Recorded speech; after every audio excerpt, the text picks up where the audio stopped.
Our regular US correspondent, Ed. Good to have you out of the hospital this week. Yeah. Yes, the hospitals are great, but I'm glad to be out. First in the news this week, COVID-19 deaths are now at over 150,000 in the United States, nearly a quarter of the world's total cases. Have we seen anything new to bring this under control? Well, it looks like some states are taking the appropriate actions now. California has gone back where they were, a reset. Arizona's reset. That's having some impact. And Florida, believe it or not, is closing its bars. The thing that is really very clear about this is a community epidemic, as we've seen in Victoria and here. If it breaks out in a neighborhood, the whole neighborhood goes down. So I think different strategies have to be employed to get neighborhood people to work on it themselves. A city in Coachella Valley did that. It's a neighbor to neighbor thing. They've tested everyone. When they got a little breakout, they got it under control. This has to become something from the bottom up as well as the top down. And it's breaking out again in Europe and Hong Kong. Hong Kong is shutting down, as you know. In terms of financial relief, at the time of recording, talks between Republicans and Democrats have once again hit a brick wall, and a lot of Americans are going to be left in the cold if this isn't handled sharpish, if the financial relief isn't handled. What's going on?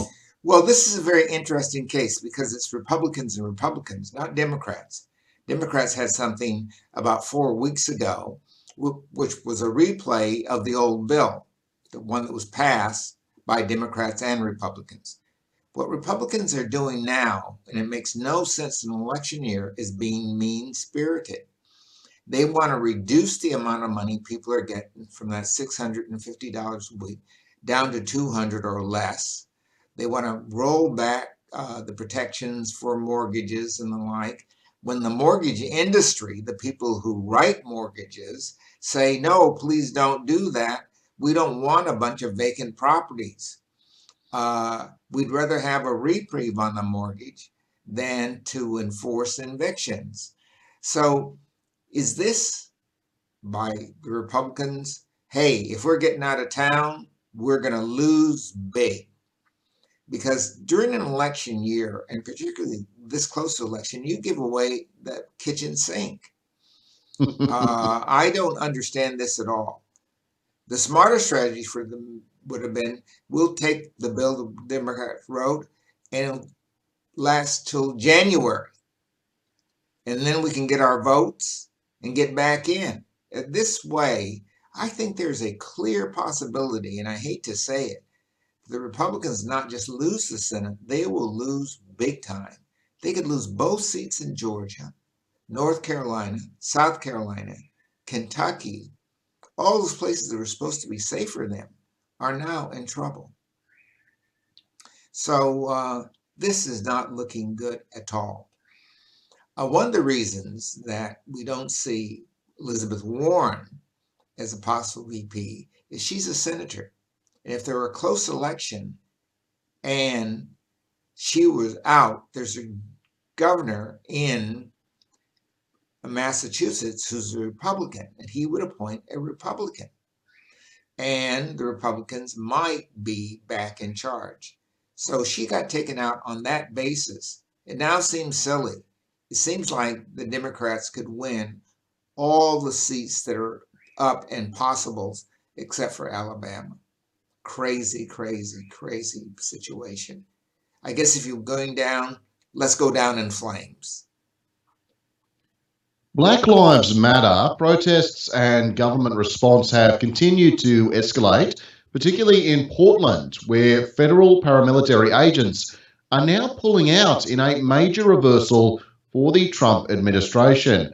Now, Oregon Governor Kate Brown had to say these federal officers have acted as an occupying force, refused accountability, and brought violence and strife to our community. It would seem like a win for protesters, but some fear the original message of the Black Lives Matter movements, fighting, for Black lives, is getting lost. Any thoughts, Ed? I think it was lost quite a while ago.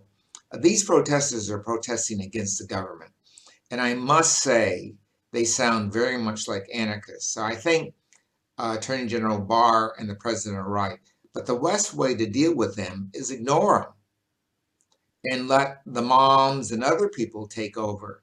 Don't confront them, because you're giving these antagonists, both on the left and the right, fuel for this fire. Fortunately, this fire has not caught on everywhere. And the president would make a very big mistake of sending federal troops to Chicago to put down, basically, in Black neighborhoods, thuggery that's going on in those neighborhoods. The only people who come out of that good would be the thugs, because they know those neighborhoods, and armed militia isn't going to do any good. So the president probably is aware of that. But notice this hasn't flashed anywhere else. A bit in Oakland, a bit in Los Angeles. But I think the momentum now is for the presidential race. And the people in Black Lives Matter are now focusing on the vice president. If it is Kamala Harris, a tough prosecutor, she even wins in the suburbs because she's not for closing down police departments. She had a 94% conviction rate in San Francisco. You mentioned, of course, William Barr has been testifying before the House on, well, several matters, including the Portland issues, the issue of some of these protests. He said demonstrations were an assault on the government of the United States. What do you make of Barr's testimony, Ed? Well, Barr is an assault on the government of the United States. My God, is this the pot calling the kettle? Barr and his actions have made people lose confidence in government, and that's what we see in these riots, a loss of confidence in government. The first thing that Biden has to do, and this is why people are going to vote for him, is that there be some confidence that the government apparatus will work as it should. The platform of the Democrats, and I hope we talk about that a little bit later, is pretty mild. It's not a big threat to democracy. It sounds like Obama all over again. We might talk more, I think, about William Barr next week, seeing how this one rolls out. But look, before we move off the news of the week, John Lewis, congressman and civil rights activist, passed away this week at the age of 80. Was involved in some parts of the civil rights movement that I know you know very well, Ed. Any thoughts? I crossed that bridge with him. Physically. I was knocked out just before I got across. And if you notice, my left shoulder is a little lower than my right. I've known John Lewis for 30-some years. He came to New Orleans. I saw him at the White House. We embraced in the Congress caucus. He was running the caucus meeting when I went there to appeal for New Orleans. He was a kind of man's man, the kind of person you like to hang around with, always with witticisms, clarity, honesty. There's no way anyone could beat him in an election because he just said it like it is.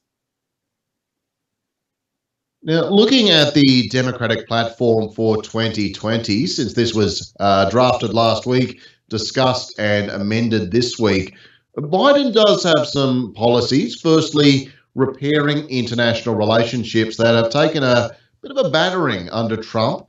It certainly seems to be a central tenet.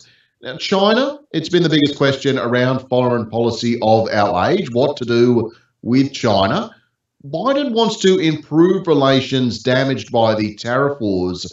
But what is that going to look like? I mean, no matter who's in charge, a totally amicable relationship between the US and China does look a little incompatible. Yes, it does. But let's take another step. In 2016, the treaty, the Asian um, treaty, Asia-America treaty, for the West versus China was up.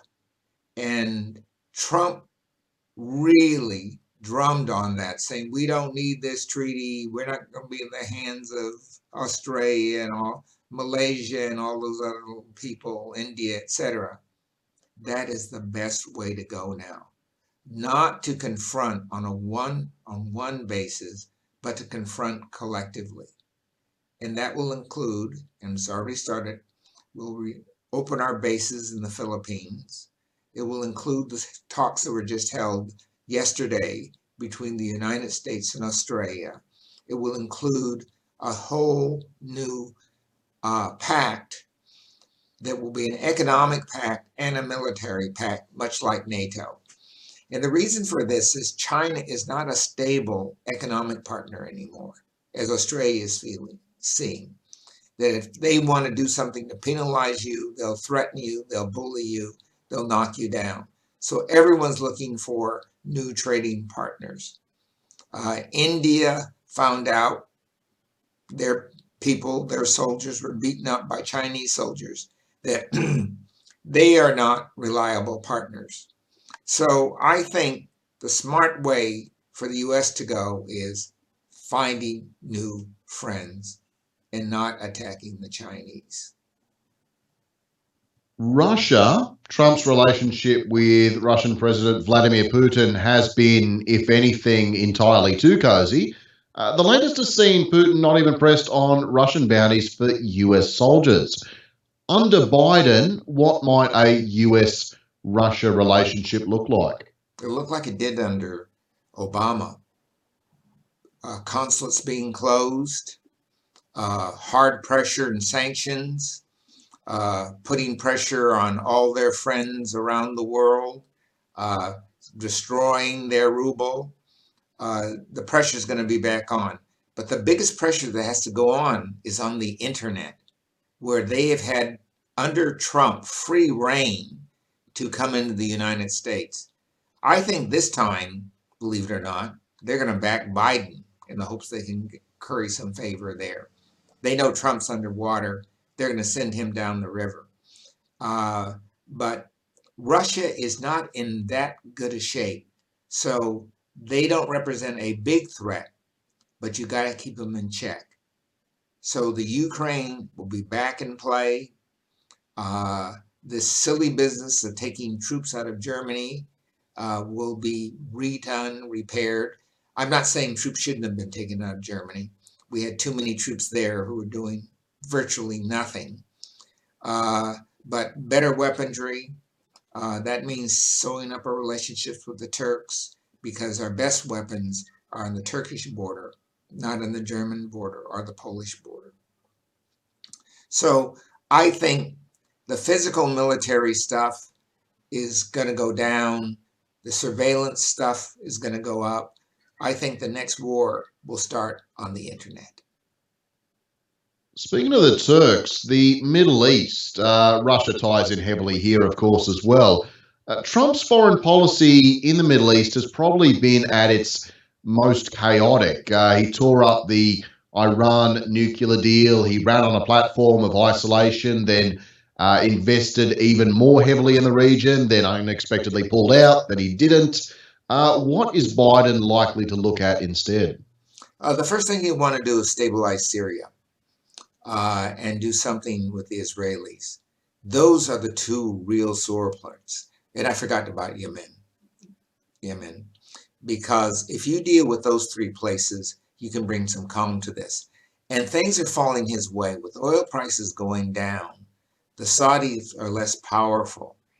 And this Anglo American Saudi investment in the oil business is going south. So I think the Saudis are weakened now. Oil will not be a big play anytime in the future. The United States can use some soft and hard diplomacy here, opening up the Straits of Hormuz, reinstating the treaty with Iran. Iranians will be delighted. The turmoil inside that country is really very great. They need American medicines. They need American American know-how. They are very smart, clever, able people, and they are really Westerners. They call themselves Persians for a good reason. They have no time for Middle Eastern philosophies. And what about allies like us here in Australia? I mean, I think it's fair to say, Australians at least, we've played the loyal dog's body pretty well. We've escaped too much scrutiny by pledging absolute allegiance to Trump.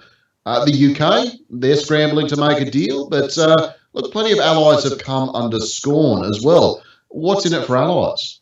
Well, you know that the trip to Washington by a foreign minister and a defense minister got a lot of play in the United States. I think that the tilt has already begun, that we, Australia, are a pivotal partner. And that starts with Darwin and across the North. The U.S. will put more of its military might there in the terms of marine capability and sea capability and spy plane capability in the northern part of this country, and then gradually win back the islands as we did in the Second World War. The islanders see that the Chinese might build a road, but they also bring epidemics. They are not good partners to play with. Now's the time to get them back on side. So I'm circling back to what I said before. The friends are going to join together. I thought our ties with the United States would be so bad that there'd be no chance of us Australians dealing with the United States. I think under Joe Biden, we'll be arm in arm again. That's foreign policy, looking at key domestic issues, and key of them all at the moment is healthcare. 4 years ago, Trump promised us he was going to dump Obamacare the second he got into office and have a big, beautiful plan of his own to fix it. Now, that still hasn't happened, but Obamacare is far from perfect in It's and of frayed. itself. What is Biden claiming he'll deliver? Well, Biden is really going to deliver more on the side of universality of care, and that'll be through Medicare. All Americans, particularly old Americans, have Medicare and low income people. That will be expanded, which means, like here, you can use any doctor that accepts Medicare money. The health industry is too strong to knock down. So there'll be some repairs and a fence of Obamacare, but the big instrument is going to be the single payer systems. Massachusetts is running one now. California is moving in that direction. I think we're going to see a state by state single payer system with insurance as an option on top of the regular Medicare. I think it'll look like Australia. Another big one as a result of this pandemic is going to be workers' rights. Democrats have been for some time pushing for raising the minimum wage and the like of mandatory family leave. Now, I think a lot of Bernie fans are going to be unconvinced of just how far Biden is willing to go. But what's happening in this arena? Well, I think my guess is if we converted that $650 bi-weekly into a national stipend for all Americans, we'd be going a very long way to settling a lot of social, racial, and economic issues. So I see something that look very much like we have JobKeeper here and Job Seeker coming to the United States. And it'll be a subsidy to keep the economy going and limping along until it can straighten itself out. The United States has a large internal economy, fortunately, but that internal economy is very much crippled. And until it's straightened out, a lot of subsidies are going to have to be paid. So, like the Second World War and prior to the Second World War, there'll be a lot of domestic spending. I guess you'll have to rebuild all those courthouses that were just burned down. Mm-hmm. And while a lot of it's been put on the back burner in the midst of COVID-19, climate change is still the issue of our times, and environmental legislation has probably been one of the biggest sufferers under the Trump administration. Cutting down so called green tape is probably the one thing Trump and Republicans have been able to get most organised on, although they've done so fairly quietly. How will Dems restore some environmental protections? That's going to be hard, primarily because what was taken out is hard to put back. When you open up oil drilling and things like this on environmentally sensitive land, it's hard to put that genie back in the bottle. So this is going to be a softer touch many people like. I think they'll go after the really big issues like cutting out coal production because the U.S. has so much natural gas. They'll look a lot of natural materials will be used in packaging and the like. There'll be a new science there. But I think climate change, the U.S. role in climate change will be hard to restore. Trump did so much damage, and the nation is so far behind. That's going to be a really tough catch up, but a very necessary one. Anything else stand out in the Democratic platform we should be aware of? Well, there's going to be an awful lot of money thrown at minority communities. Going back to the war on poverty, where I started out as a professional, a lot of community development corporations are still standing, and they'll be the vehicle to bring in what people are asking for, community policing. What they're asking for is community involvement. And these community development corporations will deliver soft services and some hard services like providing loans and things for local businesses to bring about more equity. It won't bring about equality, but it'll mean that people will be safer in their neighborhoods. And I think we're going to see a lot more soft policing, kinds of things that try to get in the front of crime and crime waves.